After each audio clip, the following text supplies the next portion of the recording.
जद भी गल होंदी है हैल्थ दी और जद गल होवे किसी पर्सनल मैडिकल इशू दी ਅਸੀਂ ਹਮੇਸ਼ਾ ਕੋਸ਼ਿਸ਼ ਕਰਦੇ ਹਾਂ ਕਿ ਕੋਈ ਟਰਸਟਵਰਦੀ ਇੱਕ ਅਜਿਹਾ ਭਰੋਸੇਮੰਦ ਨਾਮ ਹੋਵੇ ਜਿੱਥੇ ਅਸੀਂ ਚਾਹੁੰਦੇ ਹੋਏ ਹਿਚਕਿਚਾਈਏ ਨਹੀਂ।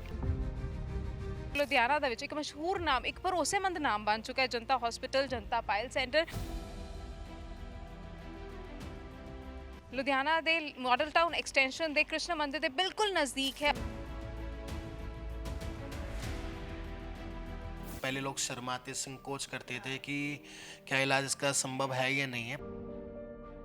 हम डिजिटल जांच करते हैं पेशेंट की। डिजिटल जांच में हम देखते हैं पेशेंट को प्रॉब्लम क्या है। ਫੇਸਬੁੱਕ ਤੇ ਵੀਡੀਓ ਦੇਖ ਕੇ ਤੇ ਸਾਡੇ ਕੋਲ ਪਹੁੰਚੇ ਸੀਗੇ ਪਰ ਹੁਣ ਠੀਕ ਆ, ਕਾਫੀ ਫਰਕ ਆ। इलाज हम लिख कर देते हैं कि दोबारा प्रॉब्लम नहीं आएगी, ये हमारी गारंटी मानो या वारंटी मानो। ਆਪਣੀ ਸਿਹਤ ਨੂੰ ਆਪਣੀ ਹੈਲਥ ਨੂੰ ਅਸੀਂ ਹਮੇਸ਼ਾ ਪ੍ਰਾਇੋਰਟੀ ਦਿੰਦੇ ਹਾਂ, ਬਟ ਜਦ ਵੀ ਗੱਲ ਹੁੰਦੀ ਹੈ ਹੈਲਥ ਦੀ ਔਰ ਜਦ ਗੱਲ ਹੋਵੇ ਕਿਸੇ ਪਰਸਨਲ ਮੈਡੀਕਲ ਇਸ਼ੂ ਦੀ ਅਸੀਂ ਹਮੇਸ਼ਾ ਕੋਸ਼ਿਸ਼ ਕਰਦੇ ਹਾਂ ਕਿ ਕੋਈ ਟਰਸਟਵਰਦੀ ਇੱਕ ਅਜਿਹਾ ਭਰੋਸੇਮੰਦ ਨਾਮ ਹੋਵੇ ਜਿੱਥੇ ਅਸੀਂ ਚਾਹੁੰਦੇ ਹੋਏ ਹਿਚਕਿਚਾਈਏ ਨਹੀਂ। ਅਜਿਹਾ ਇੱਕ ਨਾਮ ਹੈ ਜਨਤਾ ਹਸਪੀਟਲ ਐਂਡ ਪਾਇਲ ਸੈਂਟਰ, ਜਿੱਥੇ ਅਸੀਂ ਪਹੁੰਚ ਚੁੱਕੇ ਹਾਂ। ਸਤਿ ਸ਼੍ਰੀ ਅਕਾਲ ਜੀ, ਤੁਸੀਂ ਦੇਖ ਰਹੇ ਹੋ ਪੀਟੀਸੀ ਨਿਊਜ਼ ਔਰ ਇਹ ਮੈਂ ਸਾਰਿਆਂ ਨੂੰ ਦੱਸਣਾ ਚਾਹੁੰਦੀ ਕਿ ਲੁਧਿਆਣਾ ਦੇ ਵਿੱਚ ਇੱਕ ਮਸ਼ਹੂਰ ਨਾਮ ਇੱਕ ਭਰੋਸੇਮੰਦ ਨਾਮ ਬਣ ਚੁੱਕਾ ਹੈ ਜਨਤਾ ਹਸਪੀਟਲ ਜਨਤਾ ਪਾਇਲ ਸੈਂਟਰ, ਜੋ ਕਿ ਕ੍ਰਿਸ਼ਨ ਮੰਦਿਰ ਲੁਧਿਆਣਾ ਦੇ ਮਾਡਲ ਟਾਊਨ ਐਕਸਟੈਂਸ਼ਨ ਦੇ ਕ੍ਰਿਸ਼ਨ ਮੰਦਿਰ ਦੇ ਬਿਲਕੁਲ ਨਜ਼ਦੀਕ ਹੈ। ਇੱਕ ਭਰੋਸੇਮੰਦ ਨਾਮ ਅਜਿਹਾ ਬਣ ਚੁੱਕਾ ਹੈ ਜਿੱਥੇ ਲੋਕ ਆਉਂਦੇ ਹੁਣ ਡਰਦੇ ਨਹੀਂ ਬਲਕਿ ਸਭ ਤੋਂ ਪਹਿਲੇ ਪਹੁੰਚਦੇ ਨੇ, ਕਿਉਂਕਿ ਉਹਨਾਂ ਨੂੰ ਲੱਗਦਾ ਕਿ ਇੱਥੇ ਆ ਕੇ ਟ੍ਰੀਟਮੈਂਟ ਤਾਂ ਹੋਵੇਗੀ ਪਰ ਨਾਲ ਹੀ ਉਹਨਾਂ ਦੀ ਜਿਹੜੀ ਮੈਡੀਕਲ ਇਸ਼ੂ ਹੈ, ਜਿਹੜੇ ਨਿੱਜੀ ਪ੍ਰੋਬਲਮ ਹੈ ਬਵਾਸੀਰ ਦੀ, ਉਸ ਨੂੰ ਰਾਹਤ ਮਿਲੇਗੀ ਤੇ ਨਾਲ ਹੀ ਉਹ ਪਰਸਨਲੀ ਰਹੇਗੀ ਉਹਨਾਂ ਦੇ ਤੇ ਡਾਕਟਰ ਦੇ ਵਿੱਚ ਹੀ ਰਹੇਗੀ। ਆਓ ਗੱਲ ਕਰਦੇ ਹਾਂ ਡਾਕਟਰ ਸਾਹਿਬ ਦੇ ਨਾਲ ਜੋ ਸਾਡੇ ਨਾਲ ਅੱਜ ਬਣਨਗੇ, ਡਾਕਟਰ ਰਾਹੁਲ, ਉਹਨਾਂ ਦੇ ਨਾਲ ਖਾਸ ਗੱਲਬਾਤ ਕਰਦੇ ਤੇ ਸਭ ਤੋਂ ਪਹਿਲੇ ਜਾਣਾਂਗੇ ਕਿ ਟ੍ਰੀਟਮੈਂਟ ਕਿਹੋ ਜਿਹਾ ਹੋ ਸਕਦਾ, ਕੀ ਮਿਥਸ ਨੇ ਬਵਾਸੀਰ ਨੂੰ ਲੈ ਕੇ। ਬਹੁਤ ਸਾਰੇ ਅਜਿਹੇ ਧਾਰਨਾਵਾਂ ਬਣਾਈਆਂ ਗਈਆਂ ਨੇ ਕਿ ਸਿਰਫ ਆਪਰੇਸ਼ਨ ਦੇ ਨਾਲ ਰਾਹਤ ਹੋ ਸਕਦੀ, ਇਸ ਦਾ ਟ੍ਰੀਟਮੈਂਟ ਬਹੁਤ ਲੰਬਾ ਹੈ, ਪ੍ਰੋਪਰ ਟ੍ਰੀਟਮੈਂਟ ਨਹੀਂ ਹੋ ਸਕਦਾ, ਬਟ ਇਹ ਸਾਰੇ ਮਿਥਸ ਦਾ ਖੁਲਾਸਾ ਕਰਨਗੇ ਖੁਦ ਆਪ ਡਾਕਟਰ ਰਾਹੁਲ। ਸੋ ਆਓ ਚੱਲਦੇ ਉਹਨਾਂ ਨਾਲ ਗੱਲਬਾਤ ਕਰਦੇ ਹਾਂ। ਹੈਲਥ ਪ੍ਰੋਬਲਮਸ ਦੀ ਗੱਲ ਹੋਵੇ ਤਾਂ ਭਰੋਸਾ ਬਹੁਤ ਜ਼ਰੂਰੀ ਹੁੰਦਾ, ਔਰ ਜਦ ਕੋਈ ਹੈਲਥ ਪ੍ਰੋਬਲਮ ਬਹੁਤ ਜ਼ਿਆਦਾ ਨਿੱਜੀ ਹੋਵੇ, ਪਰਸਨਲ ਹੋਵੇ, ਜਿਵੇਂ ਕਿ ਬਵਾਸੀਰ, ਤਾਂ ਉਸ ਵੇਲੇ ਸਭ ਤੋਂ ਜ਼ਰੂਰੀ ਹੁੰਦਾ ਕਿ ਇੱਕ ਭਰੋਸੇਮੰਦ ਨਾਮ ਹੋਵੇ, ਇੱਕ ਭਰੋਸੇਮੰਦ ਸੈਂਟਰ ਹੋਵੇ, ਤੇ ਉਹ ਭਰੋਸੇਮੰਦ ਨਾਮ ਬਣ ਚੁੱਕਾ ਹੈ ਪਿਛਲੇ ਕੁਝ ਸਾਲਾਂ ਤੋਂ ਜਨਤਾ ਹਸਪੀਟਲ ਐਂਡ ਪਾਇਲ ਸੈਂਟਰ, ਔਰ ਉसी ਦੇ ਚੇਅਰਮੈਨ ਡਾਕਟਰ ਰਾਹੁਲ ਸਾਡੇ ਨਾਲ ਮੌਜੂਦ ਨੇ। ਸਤਿ ਸ਼੍ਰੀ ਅਕਾਲ ਸਰ, ਪਹਿਲੇ ਤਾਂ ਬਹੁਤ ਬਹੁਤ ਨਿੱਘਾ ਸਵਾਗਤ। बिल्कुल नमस्कार, सत श्रीकाल, जो भी हमें आपके चैनल के माध्यम से देख रहे हैं जी। ਸੋ ਸਭ ਤੋਂ ਪਹਿਲੇ ਤਾਂ ਮੈਂ ਮੁਬਾਰਕਾਂ ਦੇਣਾ ਚਾਹੁੰਦੀ ਹਾਂ ਸਰ ਤੁਹਾਨੂੰ, ਕਿਉਂਕਿ ਇੱਕ ਭਰੋਸੇ ਵਾਲਾ ਨਾਮ, ਕਿਉਂਕਿ ਮੈਂ ਤੁਹਾਡੇ ਇੱਥੇ ਜਿਹੜੇ ਪੇਸ਼ੈਂਟਸ ਆਏ ਸੀ ਉਹਨਾਂ ਨਾਲ ਵੀ ਅਸੀਂ ਗੱਲਬਾਤ ਕੀਤੀ ਤੇ ਉਹ ਕਹਿ ਰਹੇ ਕਿ ਭਰੋਸਾ ਬਣ ਚੁੱਕਾ ਹੈ। ਪਹਿਲੇ ਡਰਦੇ ਸੀਗੇ ਬਟ ਹੁਣ ਬਵਾਸੀਰ ਨੂੰ ਲੈ ਕੇ ਜਿਹੜੀ ਇੱਕ ਮਿਥ ਸੀਗੀ, ਡਰ ਸੀਗਾ, ਉਹ ਨਿਕਲ ਚੁੱਕਾ ਹੈ। ये बिल्कुल सच बात है। इसमें आप लोगों का काफ़ी सहयोग रहा है पीटीसी न्यूज़ चैनल का, जिससे कि लोग जागरूक हुए हैं। लाखों पेशेंट यहाँ पर ट्रीटमेंट करा के गए हैं। पहले लोग शर्माते संकोच करते थे कि क्या इलाज इसका संभव है या नहीं है, पर आप देखिए कितना भीड़ है। पेशेंट एक पेशेंट दूसरे पेशेंट को लेके हमारे पास लगातार आ रहे हैं जी। ਸੋ ਵਰਡ ਆਫ ਮਾਊਥ ਨਾਲ ਵੀ ਲੋਕ ਇੱਥੇ ਆ ਰਹੇ ਨੇ। ਬਵਾਸੀਰ ਦੇ ਬਾਰੇ ਲੋਕ ਗੱਲ ਨਹੀਂ ਕਰਦੇ, ਅਕਸਰ ਥੋੜਾ ਜਿਹਾ ਇਸ ਨੂੰ ਪਰਸਨਲ ਮੰਨਦੇ ਨੇ। ਪਹਿਲੇ ਤਾਂ ਮੈਂ ਤੁਹਾਨੂੰ ਇਹ ਪੁੱਛਣਾ ਚਾਹਾਂਗੀ, because you are expert to it, what बवासीर के लक्षण की ने किवें आइडेंटिफाई किया जा सकता है? देखो, हमारे यहाँ जो बवासीर की जो आमतौर पर मानते हैं ग्रामीण क्षेत्र के लोग हैं, इसकी मतलब कई तरीके से हम इसको बता सकते हैं। एक तो हम जैसे कि लक्षण की बात की जाए, गुदा में जलन रहना, जिसको आप साड़ बोलते हो, जलन रहना, दर्द रहना, खून आना, खून कभी पिचकारी से, कभी बूंद बूंद करके, कभी धार बन के, कभी टट्टी के साथ आ जाए, ठीक है, पेट साफ ना होना, खुजली होना या मौके बन जाना जिससे कि मांस का बढ़ जाना, ये सभी लक्षण बवासीर के होते हैं। इसमें सर मैं ना मतलब आम भाषा च किसी तो सुनिया भी है कि एक सुक्की हुंदी है, एक थोड़ा जिहा वैट हुंदा है, ब्लीडिंग होण लग पैंदी आ, कि उस चीज़ ਨੂੰ आइडेंटिफाई करना भी ज़रूरी ਹੁੰਦਾ कि ਤੁਸੀਂ जब कोई पेशेंट आंदा ਤੁਸੀਂ ਉਸ ਨੂੰ ਪਹਿਲੇ ਉਸ ਦੇ ਬਾਰੇ ਜਾਗਰੂਕ ਕਰਦੇ ਹੋ? बिल्कुल, पेशेंट हमारे पास आता है अपनी प्रॉब्लम लेके, कि पेशेंट बताता है कि डॉक्टर साहब में पेन हो रहा है, दर्द हो रहा है, जलन हो रहा है, तो हमारे डॉक्टर की टीम होती है, सर्जन डॉक्टर की टीम होती है, वो पेशेंट को हमारे यहाँ 200 रुपये की स्लिप कटती है। उसके बाद हम डिजिटल जांच करते हैं पेशेंट की। डिजिटल जांच में हम देखते हैं पेशेंट को प्रॉब्लम क्या है, क्योंकि ज़रूरी नहीं है गुदा में बवासीर हो, फिशर भी हो सकता है, भगंदर भी हो सकता है, गुदा कैंसर भी हो सकता है। तो पहले हम जांच करते हैं, जांच करके पेशेंट को बताया जाता है कि आपको 2 मौके हैं, 3 हैं, 4 हैं, फिशर है, टैग है, उसके बारे में पेशेंट को बताया जाता है। ਸੋ ਬਵਾਸੀਰ ਦੀ ਸਟੇਜ ਦੀ ਹੀ ਮੈਂ ਗੱਲ ਕਰਦੀ, ਉਸ ਦੀ ਸਟੇਜ ਦੇ ਬਾਰੇ ਦੱਸੋ ਕਿ ਕਿੰਨੀ ਸਟੇਜ ਹੁੰਦੀ ਹੈ, ਕਿਵੇਂ ਆਇਡੈਂਟੀਫਾਈ ਕੀਤਾ ਜਾਂਦਾ ਹੈ? देखो जी, स्टेज 4 होती है। स्टेज पहली स्टेज में जो पाइल्स मांस होते हैं वो इंटरनली होते हैं, उनमें से कभी खून आता है, कभी बंद हो जाता है। सेकंड स्टेज में जो मांस है और ग्रोथ हो जाता है उसका साइज, उनसे खून जलन जो बन रह सकता है, ब्लीडिंग भी आ सकती है।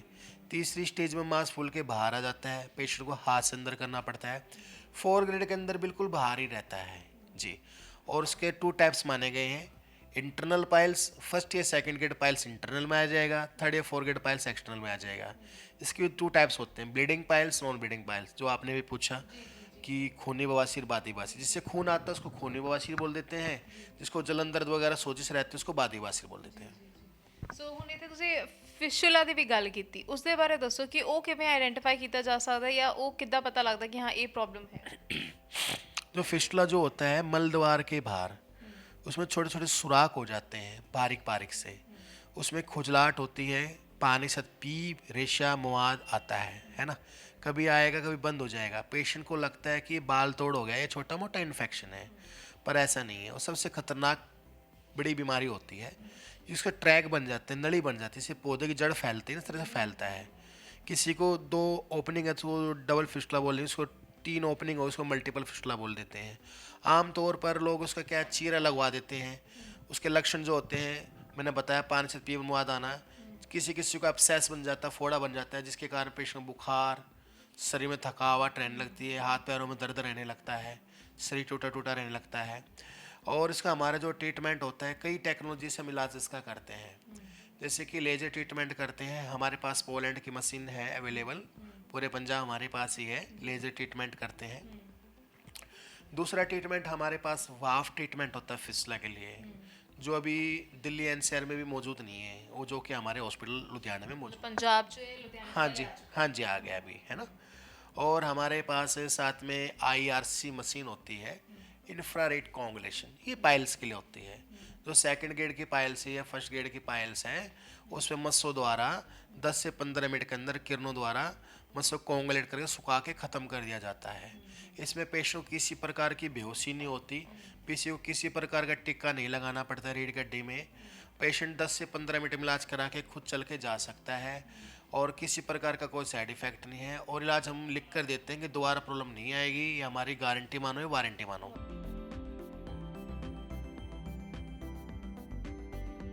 ਤੋ ਜਦ ਮੈਂ ਹਸਪੀਟਲ ਦਾ ਦੌਰਾ ਲੈ ਰਹੀ ਸੀ, ਦੇ ਲੋਟ ਆਫ ਪੇਸ਼ੈਂਟਸ, ਬਟ ਉੱਥੇ ਇੱਕ ਪੇਸ਼ੈਂਟ ਨਾਲ ਮੇਰੀ ਮੁਲਾਕਾਤ ਹੋਈ ਜੋ ਕਾਫੀ ਦੇਰ ਤੋਂ ਮਤਲਬ ਉਹਨਾਂ ਨੂੰ ਮਤਲਬ ਪ੍ਰੋਬਲਮ ਸੀਗੀ, ਫਿਸ਼ੂਲਾ ਦੀ ਪ੍ਰੋਬਲਮ ਸੀਗੀ, ਔਰ ਉਸ ਦੇ ਚੱਲਦੇ ਉਹ ਇੱਥੇ ਆਏ ਸੀਗੇ ਔਰ ਹੁਣ ਹੀ ਇਜ਼ ਫੀਲਿੰਗ ਰੀਅਲੀ ਬੈਟਰ। ਤੇ ਮੈਂ ਉਸ ਦੇ ਬਾਰੇ ਦੱਸਾਂ, ਮੈਂ ਉਹਨਾਂ ਤੋਂ ਹੀ ਪੁੱਛਦੀ ਹਾਂ। ਸਤਿ ਸ਼੍ਰੀ ਅਕਾਲ ਸਰ, ਕਿਵੇਂ ਹੋ ਤੁਸੀਂ? ਸਤਿ ਸ਼੍ਰੀ ਅਕਾਲ ਜੀ। ਸੋ ਜਨਤਾ ਪਾਇਲਸ ਕਲੀਨਿਕ, ਤੁਸੀਂ ਇੱਥੇ ਆਏ ਹੋ, ਹਾਂਜੀ ਹਾਂਜੀ ਤੁਹਾਨੂੰ ਆਰਾਮ ਮਿਲਿਆ? ਹਾਂਜੀ ਮੈਮ, ਠੀਕ ਹੈ ਜੀ। ਕਿਸੇ ਦੀ ਰეკਮੈਂਡੇਸ਼ਨ ਆਏ ਜਾਂ ਤੁਹਾਨੂੰ ਨਹੀਂ, ਮੈਂ ਸਰ ਨੂੰ ਫੇਸਬੁੱਕ ਤੇ ਵੀਡੀਓ ਦੇਖ ਕੇ ਤੇ ਸਰ ਕੋਲ ਪਹੁੰਚੇ ਸੀਗੇ, ਪਰ ਹੁਣ ਠੀਕ ਆ, ਕਾਫੀ ਫਰਕ ਆ। ਹਾਂਜੀ। ਯੂਜੂਅਲੀ ਅਸੀਂ ਜਦੋਂ ਫੇਸਬੁੱਕ ਤੇ ਵੀਡੀਓ ਦੇਖਦੇ ਨਾ, ਕਈ ਵਾਰ ਉਹ ਚੀਜ਼ ਉਹ ਜਿਹੀ ਨਹੀਂ ਨਿਕਲ ਕੇ ਆਉਂਦੀ, ਸਹੀ ਨਹੀਂ ਹੁੰਦੀ, ਬਟ ਇੱਥੇ ਆ ਕੇ ਤੁਹਾਡਾ ਵਿਸ਼ਵਾਸ ਬਣਿਆ, ਤੁਹਾਨੂੰ ਲੱਗਾ ਕਿ ਜੋ ਤੁਹਾਨੂੰ ਤਕਲੀਫ ਜਿਸ ਲੈਵਲ ਤੇ ਸੀਗੀ।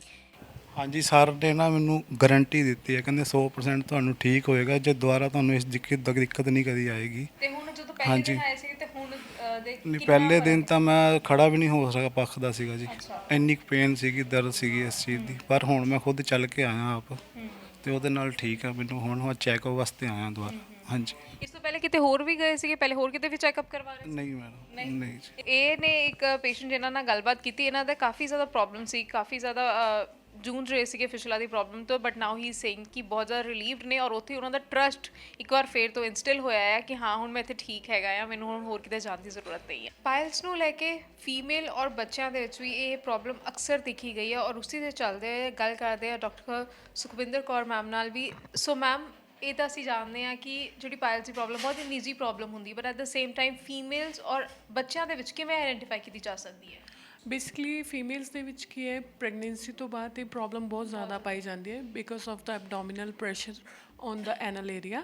ਕਿਉਂਕਿ ਪ੍ਰੈਗਨੈਂਸੀ ਤੋਂ ਬਾਅਦ ਕੀ ਹੈ ਕਿ ਜਿਹੜਾ ਬੇਬੀ ਬੰਪ ਹੁੰਦਾ ਹੈ, ਐਬਡੋਮਨ 'ਤੇ ਪ੍ਰੈਸ਼ਰ ਆਉਂਦਾ ਹੈ, ਯੂਟਰਸ 'ਤੇ ਪ੍ਰੈਸ਼ਰ ਆਉਂਦਾ ਹੈ, ਉਹਦੇ ਕਰਕੇ ਉਹਨਾਂ ਨੂੰ ਯੂਰੀਨੇਸ਼ਨ ਵੀ ਬਹੁਤ ਵਾਰ ਜਾਣਾ ਪੈਂਦਾ ਹੈ, ਅਤੇ ਕੌਨਸਟੀਪੇਸ਼ਨ ਦੀ ਪ੍ਰੋਬਲਮ ਵੀ ਰਹਿੰਦੀ ਹੈ ਕਿਉਂਕਿ ਕੰਪਲੀਟ ਇਵੈਕੂਏਸ਼ਨ ਉਹਨਾਂ ਦੀ ਨਹੀਂ ਹੋ ਪਾਉਂਦੀ, ਜਿਸ ਕਰਕੇ ਕੀ ਹੈ ਜਿਹੜੇ ਐਨਲ ਵੈਸਲਸ ਨੇ ਉਹਨਾਂ 'ਤੇ ਸਟ੍ਰੇਨ ਆਉਂਦਾ ਹੈ ਅਤੇ ਹੈਮਰੋਇਡਸ ਬਣ ਜਾਂਦੇ ਹੈ। ਇੱਦਾਂ ਹੀ ਬੱਚਿਆਂ ਦੇ ਵਿੱਚ ਕੀ ਹੈ ਕਿ ਕਿਉਂਕਿ ਜਿਹੜੀ ਪਾਇਲਸ ਦੀ ਪ੍ਰੋਬਲਮ ਹੈ ਇੱਦਾਂ ਨਹੀਂ ਕਿਸੇ ਏਜ ਗਰੁੱਪ ਦੇ ਸਪੈਸੀਫਿਕ ਹੁੰਦੀ ਹੈ, ਇਹਦੇ ਵਿੱਚ ਕੀ ਹੈ ਕਿ ਬੱਚਿਆਂ ਤੋਂ ਲੈ ਕੇ ਬਜ਼ੁਰਗਾਂ ਦੇ ਵਿੱਚ ਹਰ ਕੈਟੇਗਰੀ ਦੇ ਵਿੱਚ ਇਹ ਪ੍ਰੋਬਲਮ ਪਾਈ ਜਾਂਦੀ ਹੈ। ਤਾਂ ਬੱਚਿਆਂ ਦੇ ਵਿੱਚ ਵੀ ਕੀ ਹੈ, ਸਾਡੇ ਕੋਲ ਪੋਲਿਪਸ ਦੇ ਪੇਸ਼ੈਂਟ ਬਹੁਤ ਆਉਂਦੇ ਆ ਕਿਉਂਕਿ ਉਹ ਕੰਜੈਨੀਟਲ ਪ੍ਰੋਬਲਮ ਹੁੰਦੀ ਹੈ, ਉਹਦੇ ਵਿੱਚ ਬੱਚਿਆਂ ਨੂੰ ਬਲੀਡਿੰਗ ਆ ਰਹੀ ਹੁੰਦੀ ਹੈ, ਇੱਕ ਰੈੱਡ ਕਲਰ ਦਾ ਮਾਸ ਹੈ ਜਿਹੜਾ ਉਹ ਬਾਹਰ ਆ ਰਿਹਾ ਹੁੰਦਾ ਹੈ। ਇਸ ਤੋਂ ਇਲਾਵਾ ਕੀ ਹੈ, ਕਿਉਂਕਿ ਅੱਜ ਕੱਲ੍ਹ ਬੱਚੇ ਆ ਉਹ ਬਾਹਰਲਾ ਯੂਜ਼ ਬਹੁਤ ਕਰਦੇ ਆ, ਕਿਉਂਕਿ ਲੇਜ਼ ਕੁਰਕੁਰੇ ਪੈਕੇਜਡ ਫੂਡ ਬਹੁਤ ਜ਼ਿਆਦਾ ਓਵਰ ਯੂਜ਼ ਹੋਣ ਲੱਗਿਆ ਹੈ, ਇਸ ਕਰਕੇ ਬੱਚਿਆਂ ਦੇ ਵਿੱਚ ਵੀ ਇਹ ਪ੍ਰੋਬਲਮ ਆਉਂਦੀ ਹੈ। ਔਰ ਮਤਲਬ ਟ੍ਰੀਟਮੈਂਟ ਵੇਲੇ ਕੋਈ ਜ਼ਿਆਦਾ ਪ੍ਰੀਕਾਸ਼ਨ ਜਾਂ ਕੁਝ ਜ਼ਿਆਦਾ ਡਰ ਵਾਲੀ ਗੱਲ ਤਾਂ ਨਹੀਂ ਹੁੰਦੀ ਬੱਚਿਆਂ ਦੇ ਵਿੱਚ ਜਦੋਂ ਗੱਲ ਕੀਤੀ ਜਾਂਦੀ ਪਾਇਲਸ ਦੀ ਟ੍ਰੀਟਮੈਂਟ ਦੀ? ਨਹੀਂ, ਬੇਸਿਕਲੀ ਅਸੀਂ ਉਹੀ ਦੱਸਿਆ ਕਿ ਅਸੀਂ ਇੱਥੇ ਕੋਈ ਵੱਡਾ ਆਪਰੇਸ਼ਨ ਨਹੀਂ ਕਰਦੇ, ਕੋਈ ਚੀਰਵੜ ਨਹੀਂ ਕਰਦੇ ਆ। ਉਸ ਦੇ ਕਰਕੇ ਕਿ ਜਿਹੜੇ ਸਾਡੇ ਕੋਲ ਪ੍ਰੋਸੀਜਰਸ ਹੁੰਦੇ ਆ ਐਡਵਾਂਸ ਟੈਕਨੋਲੋਜੀਸ ਨਾਲ ਕੀਤੇ ਜਾਂਦੇ ਆ, ਜਿਵੇਂ ਕਿ ਲੇਜ਼ਰ ਮਸ਼ੀਨ, ਠੰਡੀ ਗੈਸ ਕ੍ਰਾਇਓਥੈਰੇਪੀ, ਜਰਮਨ ਮਸ਼ੀਨ ਦੇ ਨਾਲ। ਇਹਦੇ ਵਿੱਚ ਕੀ ਹੈ ਕਿ ਬਹੁਤ ਹੀ ਮਾਈਨਰ ਜਿਹੜੇ ਪ੍ਰੋਸੀਜਰਸ ਹੁੰਦੇ ਨੇ, ਨਾ ਹੀ ਕੋਈ ਐਡਮਿਸ਼ਨ ਕੀਤੀ ਜਾਂਦੀ ਹੈ। ਪੇਸ਼ੈਂਟਸ ਨੂੰ ਕੀ ਹੈ ਕਿ ਥੋੜ੍ਹੇ ਟਾਈਮ ਲਈ 10 to 15 ਮਿੰਟਸ ਦਾ ਜਿਹੜਾ ਪ੍ਰੋਸੀਜਰ ਹੁੰਦਾ ਹੈ, ਥੋੜ੍ਹੀ ਦੇਰ ਅੰਡਰ ਆਬਜ਼ਰਵੇਸ਼ਨ ਰੱਖ ਕੇ ਅਸੀਂ ਪੇਸ਼ੈਂਟ ਨੂੰ ਭੇਜ ਦਿੰਦੇ ਹਾਂ। ਤਾਂ ਇਸ ਜਿਹੜਾ ਸਾਡੇ ਕੋਲ ਇਲਾਜ ਹੈ, ਇਹਦੇ ਵਿੱਚ ਕੁਝ ਵੀ ਡਰਨ ਦੀ ਜਾਂ ਝਿਜਕਣ ਦੀ ਜ਼ਰੂਰਤ ਨਹੀਂ ਹੈ, ਕਿਉਂਕਿ ਸਾਡੇ ਕੋਲ ਇੱਥੇ ਕੁਆਲੀਫਾਈਡ ਡਾਕਟਰਸ ਦੀ ਟੀਮ ਹੈ, ਫੀਮੇਲ ਡਾਕਟਰਸ ਹੈ, ਫੀਮੇਲ ਸਟਾਫ ਹੈ, ਜਾਂ ਮੇਲ ਡਾਕਟਰ, ਮੇਲ ਸਟਾਫ ਸਾਰੇ ਅਵੇਲੇਬਲ ਨੇ। ਆਪਣਾ ਆ ਕੇ ਤੁਸੀਂ ਜਾਂਚ ਅਤੇ ਇਲਾਜ ਕਰਾ ਸਕਦੇ ਹੋ। ਜਿਵੇਂ ਮੈਂ ਕਿਹਾ ਸੀ, ਇੱਕ ਭਰੋਸੇਮੰਦ ਨਾਮ ਬਣ ਚੁੱਕਾ। ਤੁਹਾਡੀ ਜਿਹੜੀ ਪਰਸਨਲ ਪ੍ਰੋਬਲਮ ਹੈ ਉਹ ਪਰਸਨਲੀ ਰਹੇਗੀ, ਇੱਥੇ ਡਾਕਟਰ ਔਰ ਪੇਸ਼ੈਂਟ ਦੇ ਵਿੱਚ ਹੀ ਰਹੇਗੀ। So thank you so much ਤੁਹਾਡੇ ਨਾਲ ਤੇ ਡਾਕਟਰ ਰਾਹੁਲ ਨਾਲ ਗੱਲ ਕਰਕੇ ਬਹੁਤ ਜ਼ਿਆਦਾ ਇੱਕ ਤਸੱਲੀ ਵੀ ਮਿਲੀ ਔਰ ਇੱਕ ਟਰਸਟ ਵੀ ਬਿਲਡ ਹੋਇਆ। Thank you so much for serving so many people all over India. Thank you so much.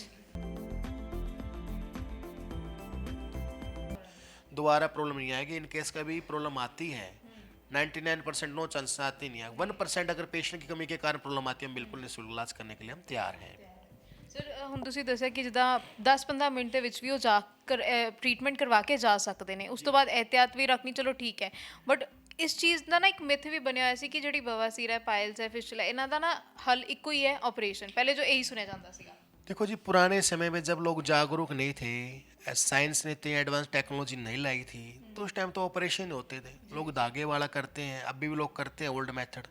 अब मैं आपसे एक पर्सनली क्वेश्चन पूछना चाहूँ, क्या पहले लोग नोकिया पुराना मोबाइल यूज़ करते थे, क्या आज लोग वो यूज़ करते हैं, कीपैड यूज़ करते हैं? नहीं, अब डिजिटल हो गया है सारा जी।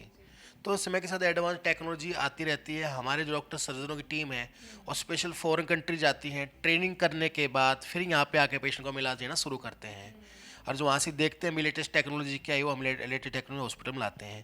जैसे पहले इंजेक्शन थेरेपी हुआ, क्षार सूत्र हुआ, फिर लेजर ट्रीटमेंट आया, वाव ट्रीटमेंट आया, ठंडी मशीन है, क्रायोथेरेपी है ना।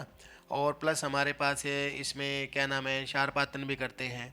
ठीक है, मतलब जो पेशेंट के लिए इजी से ट्रीटमेंट हो जाए वो हम टेक्नोलॉजी देना पसंद करते हैं। और भी नई नई टेक्नोलॉजी है। कुछ पेशेंट हार्ट के पेशेंट होते हैं, ठीक है, ये डायलिसिस वगैरह कराते हैं, तो उनके लिए हमारे यहाँ अमेरिकन छल्ले भी हैं, जिसमें ना पेशेंट को बेहोश करना पड़ता, ना टिक्का लगाना पड़ता, सुनकर नहीं जरूरत नहीं पड़ती लोकल एनेस्थीसिया की। उसमें छल्ले चढ़ा देते हैं, मस्से अपना पिसोक के ख़त्म हो जाते हैं।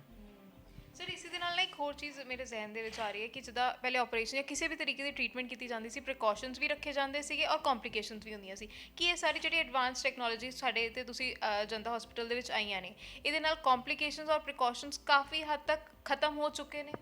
देखो जी, एक तो हमारे पास पेशेंट जो आता है बड़ी उम्मीद लेके आता है। उसको पता है पेशेंट हर एक जगह ऐसे निराश होने के बाद, चाहे आयुर्वेद की दवाई की बात करूँ, यानी होम्योपैथी अंग्रेजी दवाई खा खा के परेशान हो चुका है, ये छोटे मोटे डॉक्टरों का शिकार होने के बाद हमारे पास आता है। उसको बस यही आस्था की एक नई किरण नज़र आती है कि मैं जाऊँगा डॉक्टर राहुल के पास, जाऊँगा जनता हॉस्पिटल पायल सेंटर में ही मेरा इलाज होगा। क्योंकि जब पेशेंट ठीक हो जाता है हमें खुशी होती है। पेशेंट हमें आके मिठाई खिलाते हैं, हाथ जोड़ते हैं, पैर जोड़ते हैं। कुछ पेशेंट कहते हैं डॉक्टर साहब फोटो खिंचवाइए मैम ना, बड़ा अच्छा लगता है। ਇੱਕ ਪੇਸ਼ੈਂਟ ਸੀਗਾ, ਕਹਿੰਦੇ ਮੈਂ ਜਦੋਂ ਆਇਆ ਸੀਗਾ ਮੇਰੇ ਕੋਲ ਖੜੇ ਵੀ ਨਹੀਂ ਹੋਇਆ ਜਾ ਰਿਹਾ ਸੀ, ਤੇ ਅੱਜ ਮੈਂ ਬੜੇ ਵਧੀਆ ਤਰੀਕੇ ਨਾਲ ਤੁਹਾਡਾ ਇੰਟਰਵਿਊ ਕਰ ਰਿਹਾ, ਮੈਨੂੰ ਬਹੁਤ ਵਧੀਆ ਲੱਗਾ। ਸਰ ਇੱਥੇ ਹੁਣ ਇੱਕ ਹੋਰ ਟਰਮ ਹੈ PNS ਟਰਮ, ਇੱਥੇ मैं आके सुनी, उसके बारे भी मैं जानना चाहूँगी कि उस चीज़ PNS पाइलोनिडल साइनस जो रीढ़ की हड्डी होती है, ये फिस्टुला की तरह ही होता है। फिस्टुला मलद्वार के आसपास होता है, पाइलोनिडल साइनस बैक में होता है। इसमें छोटी छोटी फुंसी बन जाती है, चैनल बन जाते हैं, इसमें पानी छत पीवर मुँह आ जाता है। ये होता है बालों के इन्फेक्शन के कारण, जिससे कि बाल अंदर चले जाते हैं, उसको बोलते हैं पाइलोनिडल साइनस। इसके अलावा एक बीमारी और होती है रेक्टल प्रोलैप्स, कांच। जो बच्चे दुबले पतले कमज़ोर बच्चे होते हैं, जोर लगाने से मांस का फूल के बाहर आना, ब्लड का आना, और रेक्टल प्रोलैप्स होता है। ठीक है, उसका मात्र 10 मिनट में गारंटी दिला दिया जाएगा। और कुछ बड़े बुजुर्ग होते हैं, सीनियर सिटीजन जो होते हैं, उनको भी प्रॉब्लम पाई जाती है। प्रॉब्लम होती है ज़्यादा देर बैठे रहने से, जोर लगा लगा के जो हमारी मांसपेशियाँ कमज़ोर हो जाती है, उसको बोलते हैं रेक्टल पुलैप्स, ये कांच। और भी बहुत सारी बीमारियां हैं गुदा में, जैसे सैनिटल टैग होते हैं, लैटिंगर से जोर लगा लगा के गुदा में जख्म बन जाते हैं, जिससे कि जलन, दर्द, चुभन परेशानी रहती है और टैग निकल जाते हैं, उसको बोलते हैं एनल फिशर जी। ਸੋ ਇਹ ਸਾਰੀ ਚੀਜ਼ਾਂ ਇੱਥੇ ਟ੍ਰੀਟਮੈਂਟ ਵੀ ਹੈ ਐਂਡ ਪ੍ਰੋਪਰ ਪ੍ਰੀਕਾਸ਼ਨਸ ਦੇ ਨਾਲ ਇੱਕ ਚੀਜ਼ ਹੈ ਸਰ, ਆਈਡੈਂਟੀਫਾਈ ਕਰਨਾ ਬਹੁਤ ਜ਼ਰੂਰੀ ਹੁੰਦਾ ਹੈ। ਜਦ ਕੋਈ ਵੀ ਪ੍ਰੋਬਲਮ ਹੋਵੇ ਉਸ ਦੀ ਪਹਿਲੇ ਜਾਂਚ ਪੜਤਾਲ ਕਰਨੀ ਸਭ ਤੋਂ ਜ਼ਿਆਦਾ ਮੈਨੂੰ ਲੱਗਦਾ ਜ਼ਰੂਰੀ ਹੁੰਦੀ। ਉਹ ਉਸ ਦੇ ਬਾਰੇ ਦੱਸੋ ਇੱਥੇ हमारे ਪ੍ਰੋਸੈਸ। यहाँ डिजिटल जांच होती है, जो बाजार में कोलोनोस्कोपी 5-6 हज़ार रुपये टेस्ट होता है, वो हमारे यहाँ 200 रुपये में जांच होती है। मशीन आपको दिखाएंगे, उस मशीन से हम कैमरे के माध्यम से देखते हैं पेशेंट को कितने पाइल्स मास है, कौन से पाइल्स मास से बिड कर रहा है ये अंदर से, ठीक है, कोई सेल टैग तो नहीं है, कोई एक्स्ट्रा ग्रोथ तो नहीं है, कोई कैंसर के लक्षण तो नज़र नहीं आ रहे हैं, तो हम उसको जांच करके प्रॉपर तरीके से बता देते हैं। और हमारे यहाँ तो देखो जी पुराना हॉस्पिटल है, कोई आपसे हॉस्पिटल नहीं है, कोई नया हॉस्पिटल खोल के बैठे, पुराना हॉस्पिटल, और लंबे समय से लंबी हम सेवाएं दे रहे हैं और पूरे हिंदुस्तान में अपनी सेवाएं दे रहे हैं। हमारे पास तो पेशेंट दूर दूर से आते हैं, 2 बार 3 बार 4 बार ऑपरेशन कराने के लिए आता है, क्योंकि उनको पता है कि डॉक्टर राहुल के पास जाएंगे जनता हॉस्पिटल में, ना तो हमारे यहाँ कोई चीरा लगाते, ना कोई टाका, ब्लड लेस ट्रीटमेंट होता है, पेशेंट इलाज करा के खुद जा सकता है, गाड़ी ड्राइव कर सकता है। सबसे बड़ी बात है हम अपने यहाँ गारंटी कार्ड बना के देते हैं कि दोबारा प्रॉब्लम कभी नहीं आएगी। अब पेशेंट देखो हम मंदी पे है, ये बिलासपुर से आए हैं, दूर दूर से पेशेंट हमारे पास आते हैं, एसपीएस नगर से हैं, जलंधर से हैं, हर एक तरह से, हमारे मोहाली से हैं, दूर दूर से हमारे पास पेशेंट आते हैं। ਔਰ ਫੈਸਿਲਿਟੀਜ਼ ਮੈਂ ਦੇਖਿਆ ਕਿ ਉੱਪਰ ਰੂਮ ਜਿਹੜੇ ਸਾਰੇ ਬਹੁਤ ਵੈਲ ਇਕੁਇਪਡ ਨੇ, ਮਸ਼ੀਨਰੀ ਪੂਰੀ ਐਡਵਾਂਸ ਨੇ, ਸਭ ਕੁਝ ਬਹੁਤ ਵਧੀਆ। ਸੋ ਕੰਗ੍ਰੈਚੁਲੇਸ਼ਨ ਸਰ, ਤੁਸੀਂ ਇੰਨੇ ਲੋਕਾਂ ਦੀ ਸੇਵਾ ਕਰ ਰਹੇ ਹੋ ਇसी तरह ही। तो हमारा मोटिव भी ये नहीं है कि हमारा मोटिव है पाइल्स फ्री इंडिया करना, हमारा मोटिव पैसा कमाना नहीं है, क्योंकि पैसा कमाने के लिए नहीं हम बैठे हैं, हमें चाहिए लोगों की सेवा। कुछ पेशेंट ऐसे होते हैं जो आर्थिक स्थिति से कमज़ोर होते हैं, इलाज कैमरा कराने में असमर्थ होते हैं, तो हमने उनके लिए भी बोला है, जो अपने ग्राम पंचायत से, प्रधान से, निगम पार्षद से, विधायक से जो लेटर लिखवाएगा उनका 50% हम कम करके देंगे। एक गुरुद्वारे से जो सेवा करते हैं उनके लिए 50% हम डिस्काउंट देंगे, करेंगे। और किसी के पास बिल्कुल भी नहीं है, वाकई में जो गरीब है, किसी पेशेंट हम निःशुल्क भी कर देते हैं, कोई दिक्कत नहीं है। So nice to talk to you. ਔਰ ਇਸ ਬਾਰੇ ਜਾਣ ਕੇ ਤਾਂ ਮੈਨੂੰ ਬਹੁਤ ਜ਼ਿਆਦਾ ਖੁਸ਼ੀ ਹੋਈ, ਮਹਿਸੂਸ ਹੋਈ ਕਿ ਪੰਜਾਬ ਦੇ ਵਿੱਚ ਸਾਨੂੰ ਅਜਿਹਾ ਜਿਹੜੀ ਚੀਜ਼ ਹੈ ਨਾ ਦੇਖਣ ਨੂੰ ਮਿਲ ਸਕਦੀ ਹੈ ਕਿ ਇੱਕ ਜ਼ੀਲ ਹੁੰਦੀ ਹੈ ਸਾਡੇ ਇੱਥੇ ਆ ਕੇ ਕਿ ਜੇ ਕਿਸੇ ਦੀ ਸੇਵਾ ਕਰਨੀ ਤਾਂ ਦਿਲੋਂ ਕਰ ਰਹੀ ਹੈ, ਹਰ ਰੂਹ ਦੇ ਨਾਲ ਕਰਨੀ ਹੈ। So thank you so much sir. ਜਾਂਦੇ ਜਾਂਦੇ ਜਿਹੜੇ ਲੋਕ ਨੇ ਜਿਹੜੇ ਦੇਖ ਰਹੇ ਨੇ ਜਨਤਾ ਪਾਇਲਸ ਸੈਂਟਰ ਦੇ ਵੱਲੋਂ ਇੱਕ ਲਾਸਟ ਮੈਸੇਜ ਉਹਨਾਂ ਦੇ ਲਈ ਕਿ ਉਹ ਜੇ ਉਹਨਾਂ ਨੂੰ ਵੀ ਇਹ तकलीफ है वो ਇੱਥੇ आके अपना राहत फ्री ट्रीटमेंट करवा सकते हैं। बिल्कुल बिल्कुल मैम। और मैं एक और बताना चाहूँगा, आप हमारे हॉस्पिटल पे आते हैं तो मिलते जुलते नामों से सावधान रहें। आजकल झोला छाप डॉक्टर ऐसे हैं जो हमारी नकल कर रहे हैं, उनसे मिलते जुलते नाम साम करें। बोर्ड पे जनता हॉस्पिटल पायल सेंटर ज़रूर पढ़ें। ਸੋ ਜਨਤਾ ਹਸਪੀਟਲ ਪਾਇਲ ਸੈਂਟਰ ਦਾ ਜਿਹੜਾ ਲੋਕੇਸ਼ਨ ਹੈ ਉਹ ਅਸੀਂ ਪ੍ਰੋਪਰ ਐਡਰੈਸ ਦੇ ਨਾਲ ਨੀਚੇ ਲਗਾਇਆ ਹੈ ਔਰ ਨਾਲ ਹੀ ਉਸਦੀ ਪਿਕਚਰ ਵੀ ਲਗਾਈ ਹੈ। Please do not get misguided. Ludhiana ਦੇ ਵਿੱਚ ਕ੍ਰਿਸ਼ਨ ਮੰਦਿਰ ਦੇ ਬਿਲਕੁਲ ਨਜ਼ਦੀਕ Model Town Extension 22A is the address ਜਿੱਥੇ Janta hospital and Payal centre is open for you guys. ਜੇ ਤੁਹਾਨੂੰ ਇਹ ਤਕਲੀਫ ਹੈ ਜ਼ਰੂਰ ਆਓ ਔਰ ਆਪਣਾ ਇਲਾਜ ਕਰਾਓ ਬਿਲਕੁਲ ਪੇਨਲੈਸ ਤਰੀਕੇ ਦੇ ਨਾਲ। ਸਤਿ ਸ਼੍ਰੀ ਅਕਾਲ।